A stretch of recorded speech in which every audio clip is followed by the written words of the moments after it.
الله من الشيطان الرجيم بسم الله الرحمن الرحيم يا أيها الذين آمنوا اتقوا الله وكونوا مع الصادقين صدق الله مولانا العظيم وصدق رسوله النبي الأمين المتين الكريم الرؤوف الرحيم ونحن على ذلك من الشاهدين والشاكرين والحمد لله رب العالمين آمين يا رب العالمين واہ کیا مرتبہ اے غوث بالا تیرا اونچے اونچوں کے سروں سے قدم آلہ تیرا سر بھلا کیا کوئی جانے کی ہے کیسا تیرا اولیاء ملتے ہیں آنکھیں وہ ہے طلبہ تیرا اور کیا دبے جس پہ حمایت کا ہو پنجا تیرا شیر کو خطرے میں لاتا نہیں کتا تیرا حضرات محترم آج ہم اور آپ اس جشن ختم قادریہ شریف میں شرکت کی سعادت حاصل کر رہے ہیں دعا ہے کہ رب العزت ہم تمام مسلمانوں کی حاضری کو اپنی بارگاہ میں قبول و مقبول فرمائے آپ دیکھ رہے ہیں اس محفل پاک میں پیر طریقت رہبر راہ شریعت مرشد برحق اولاد رسول اولاد غوث اعظم حضرت علامہ الحاج الشاہ سید محمد نظام صاحب قبلہ دامت برکات القدسیہ کی ذات بابرکات تشریف رکھتی ہے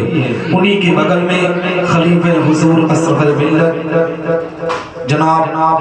ابرار الحق صاحب قبلہ چشتی وہ بھی ممبر نور پر تشریف رکھتے ہیں فخر القرآ استاذ الحفاظ حضرت حافظ قاری محمد زبیر صاحب قبلہ سبحانی وہ بھی تشریف رکھتے ہیں ان کے علاوہ نقیب ہندوستان نواز قوم ملت حضرت حافظ قاری نور الہدیٰ صاحب قبلہ وہ بھی ممبر نور پر تشریف رکھتے ہیں شہنشاہ ترنم احمد نور آبرو ترنم مہتاب اسماعیلی اور دیگر طلباء کرام اور آج شمیمی ایجنسی کے ڈائریکٹر حضرت حافظ قاری محمد عمر نظامی صاحب وہ بھی تشریف رکھتے ہیں دیگر شورا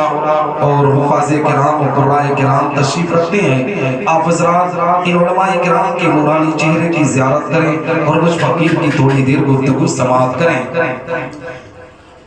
میرے بڑے کرم فرما دوست حافظ محمد نعیم اختر چشتی کی دعوت پر لبیک کے گھر میں آپ کے دیار میں حاضری کی سعادت حاصل کر رہا ہوں مگر حافظ نعیم اختر سے گزارش کروں گا کہ صرف نعتیہ کلام میں آپ یہاں نہ بیٹھیں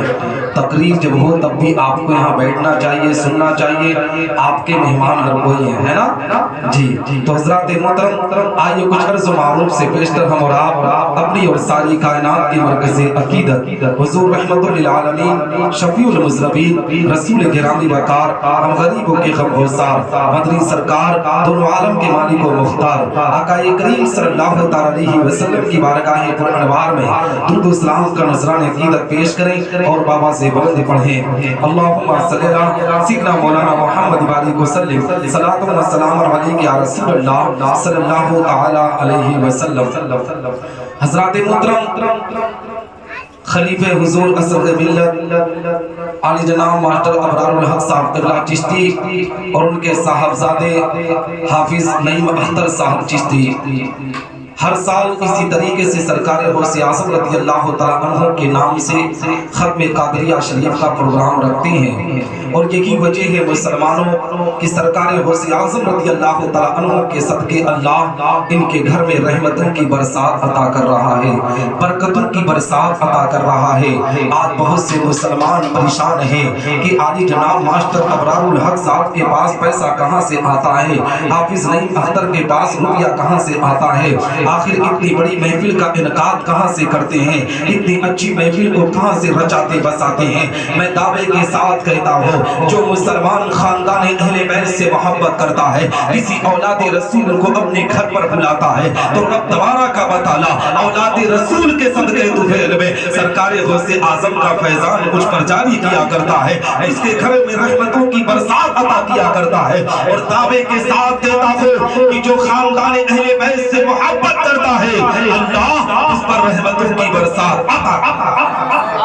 ہے نا. تو حضرات محترم کہنے کا مقصد یہ ہے کہ آج یہاں پر اولاد رسول کی بھی آمد ہے اور ہم ذکر کس کا کر رہے ہیں؟ اولاد رسول کا ذکر کرنے کے لیے بھی جمع ہوئے ہیں. سرکار غوث اعظم رضی اللہ تعالیٰ عنہ کا معاملہ یہ ہے. غوث اعظم خود بیان کرتے ہیں کہ میرا چاہنے والا ہندوستان نہیں دنیا کے جس کونے سے جس جگہ سے مجھے یاد کرتا ہے میں اس کی امداد کے لیے پہنچا کرتا ہوں. یعنی ہردی کی زمین سے اگر آپ عقیدے کے ساتھ اپنے سینے میں غوث اعظم کی محبت کو رہ کر عقیدے کے ساتھ غوث اعظم کو یاد کرو گے تو دعوے کے ساتھ کہتا ہوں کہ غوث اعظم تمہاری امداد کے لیے جہاں بھی پہنچیں گے. اے مسلمانوں یاد رکھو جو مسلمان سرکار غوث اعظم سے سچی محبت کرتا ہے غوث اعظم کی محبت کو سینے میں بساتا ہے غوث اعظم کے عشق کو دل میں رکھتا ہے حقیقت میں مسلمانوں اسے دنیا کی نہ آگ جلاتی ہے نہ جہنم کی آگ اسے جلا سکتی ہے. اسی بھارت کی زمین کا واقعہ نگاہوں کے سامنے آ رہا ہے.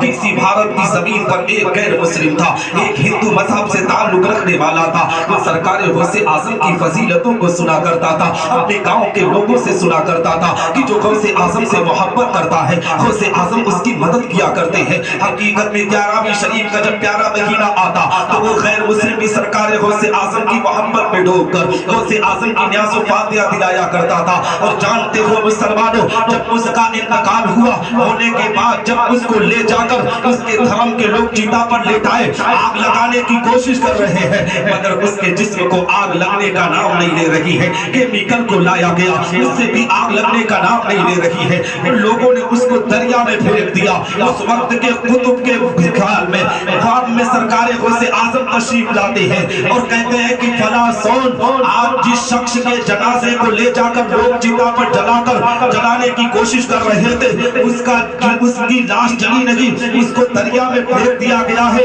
اس کو تم اچھی طریقے سے نکالو اور نکالنے کے بعد اس کی نماز جنازہ پڑھو. تو اس وقت کے دور کے جو قطب تھے وہ کہنے لگے سرکار غوث اعظم وہ تو غیر مسلم تھا وہ تو غیر مسلم تھا ہندو مذہب سے تعلق رکھنے والا تھا اس کا جنازہ ہم کیسے پڑھ سکتے ہیں. غوث اعظم نے بیان کیا کہ سون اگرچہ وہ غیر مسلم تھا مگر وہ مجھ سے محبت کیا کرتا تھا میرے نام سے نیاز و فاتحہ دلایا کرتا تھا. جب وہ مرنے کے قریب پہنچا تو رب تبارک و تعالی نے اسے توفیق بخشی اور وہ کلمہ شہادت پڑھ کر مسلمان ہو کر دنیا سے رخصت ہو گیا. نعرہ تکبیر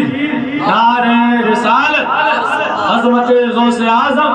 فیضان غوث اعظم نعرہ تکبیر نعرہ رسالت ہے نا. جو سرکار غوث اعظم سے جو مسلمان محبت کرتا ہے میں دعوے کے ساتھ کہتا ہوں کہ عالی جناب ماسٹر ابرار الحق صاحب اور جو بھی انسان غوث اعظم سے سچی محبت کریں گے انشاءاللہ رب العزت اگر دنیا میں خطا کار بھی ہو غوث اعظم کے صدقے اللہ ان کی خطاؤں کو معاف کر دے گا. اور یہاں پر اولاد رسول اولاد غوث اعظم کی آمد ہے. میں آپ کو بتاؤں مسلمانوں جو خاندان اہل بیت سے محبت کرتے ہیں اللہ ان پر رحمتوں کی برسات عطا کیا کرتا ہے. ان کا مقام آپ کو بتانا چاہتا ہوں. حقیقت میں جو بھی مسلمان غوث اعظم کی اولاد سے محبت کرتے ہیں اللہ ان پر رحمتوں کی برسات عطا کیا کرتا ہے. حضرت امام ابو یوسف نبہانی رحمت اللہ تعالیٰ علیہ اپنی کتاب میں تحریر کرتے ہیں کہ ایک استاد تھے جو ایک سید زادے کو پڑھا رہے تھے. سید زادے سے تھوڑی سی غلطی ہو گئی. جانتے ہو کیا ہوا کہ غلطی ہو گئی تو اس استاد نے سید زادے کو مار دیا. مارنے کے بعد جب اپنے بستر پر لیٹے نا تو بستر پر جیسے ہی وہ لیٹتے ہیں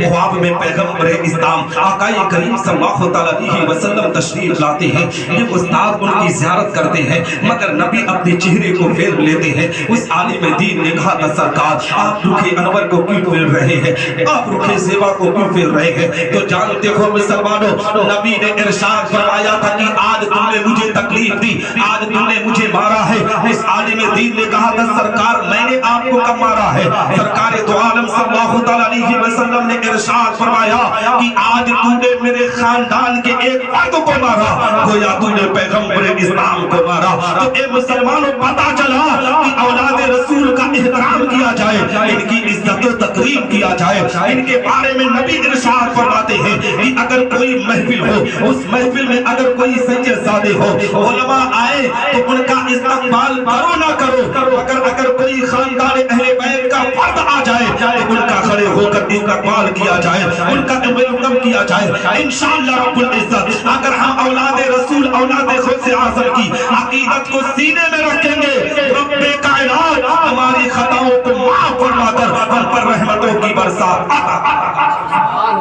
اور جو خاندان اہل بیت سے محبت کرتے ہیں نا, اللہ رب العزت ان کے مقام و مرتبے کو بہت اونچا کیا کرتا ہے. میں نے دیکھا ہے اپنی زندگی کے اندر کہ اگر کوئی ادنا بھی انسان ہونا, اگر خاندان اہل بیت کے لوگوں کا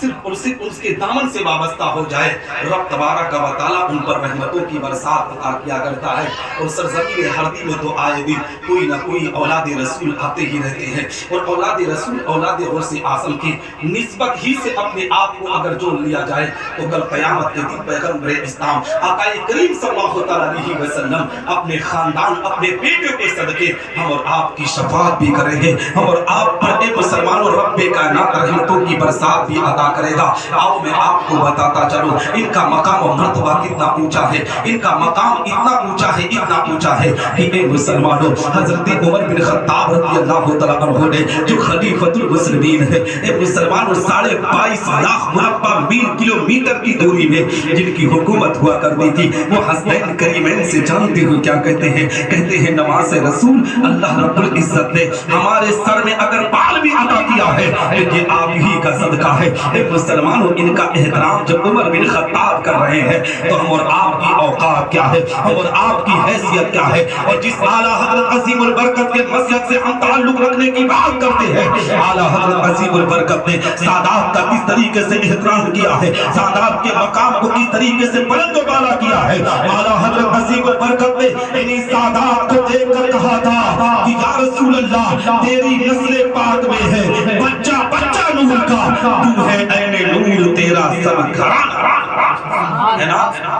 اور جانتے ہو اگر کوئی انسان کوئی بھی مسلمان سرکار غوث اعظم رضی اللہ تعالیٰ عنہ سے محبت کرے اور کہے کہ میں خاندان اہل بیت یعنی ان کی اولاد سے محبت نہیں کرتا ہوں, تو وہ غوث اعظم کا دیوانہ ہو ہی نہیں سکتا, وہ غوث اعظم کا مستانہ ہو ہی نہیں سکتا, وہ غوث اعظم سے پیار کرنے والا ہو ہی نہیں سکتا. کیونکہ جو سرکار غوث اعظم سے محبت کرے گا وہ ان کے بیٹوں سے بھی محبت کرے گا, ان کے دوستوں سے ان کے شہزادوں سے بھی محبت کرے گا. آؤ میں آپ کو بتاتا چلو ملک عراق کا واقعہ آپ کی نگاہوں کے سامنے رکھتا چلو. حضرت امام ابو یوسف نبہانی نے اس واقعے کو بھی اپنی کتاب میں تحریر کیا ہے. ایک مسلمانوں بہت بڑے عالم ربانی کا نام امام ابو یوسف ہے, وہ اپنی کتاب میں تحریر کرتے ہیں کہ ملک عراق کی زمین پر ایک امیر عراق تھے جو بہت بڑے رئیس تھے, وہ اپنے جہاں محفل کو سجایا کرتے تھے, علماء کو بلایا کرتے تھے. جس طریقے سے آج عالی جناب ماسٹر ابرار الحق صاحب چشتی اپنے گھر پر اپنے دروازے پر آج محفل کو سجائے ہیں,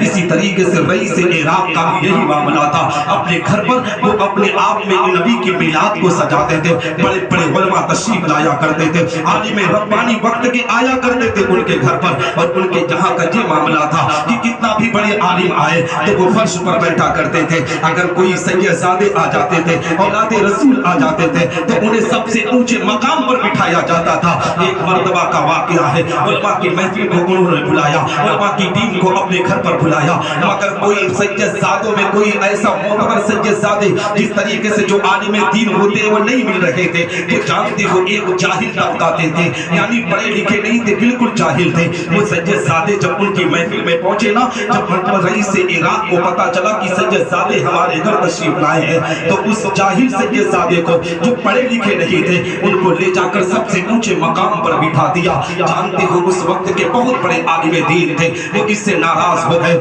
کہ سارے علماء فرش پر بیٹھے ہیں, ایک جاہل کو تم اونچے مقام پر بٹھا رہے ہو. تو جانتے ہو رئیس عراق کو اپنے آپ میں قرار نہیں ملا. رئیس عراق اس عالم دین سے سوال کرتے, عالم دین یہ بتا کیا تمہارے بھی بچے ہیں؟ تو اس نے کہا تھا ہاں میرے بھی بچے ہیں. رئیس عراق نے کہا تھا تم اپنے بچوں کی تعلیم کتنی کرائے ہو؟ تو رئیس عراق فخریہ انداز میں کہتے ہیں میرے بچے کی تعلیم فلا فلا فلا فلا تعلیم ہے. تو جانتے ہو رئیس عراق نے کہا تھا کہ تو نے فلا فلا